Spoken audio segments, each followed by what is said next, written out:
Hello friends, আজকের ভিডিওতে আমরা শিখব আরও একটি অ্যাডভান্স ইংলিশ স্ট্রাকচার। তো ফ্রেন্ডস, আমরা আমাদের দৈনন্দিন জীবনে এ ধরনের বাক্যগুলি প্রায় বলে থাকি, যেমন আমি চাই তুমি খেলো, আমি চাই তুমি পড়ো, আমি চাই তুমি দেখো। তো এ ধরনের বাক্যগুলিকে আমরা কিভাবে ইংরেজিতে বলতে পারবো? দেখো, এ ধরনের বাক্যগুলিকে ইংরেজিতে বলতে হলে এর স্ট্রাকচার হবে I want you to plus ভার্বের ফার্স্ট ফর্ম। তো চলো এবার কিছু এক্সাম্পল দেখে নেওয়া যাক। আমি চাই তুমি খেলো, আমি চাই তুমি খেলো। এবার এই বাক্যটিকে আমরা স্ট্রাকচার অনুযায়ী ট্রান্সলেট করব। দেখো, স্ট্রাকচারে বলা আছে এ ধরনের বাক্যগুলিকে ইংরেজিতে বলতে হলে প্রথমে বসাতে হবে আই ওয়ান্ট ইউ টু এবং এরপর বসাতে হবে ভার্বের ফার্স্ট ফর্ম।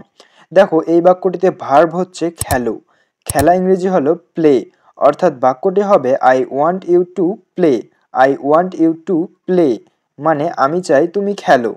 আশা করি বুঝতে পেরেছো। দেখো নেক্সট, আমি চাই তুমি পড়ো, I want you to read, I want you to read. আমি চাই তুমি যাও, I want you to go, I want you to go. আমি চাই তুমি দেখো, I want you to see, I want you to C.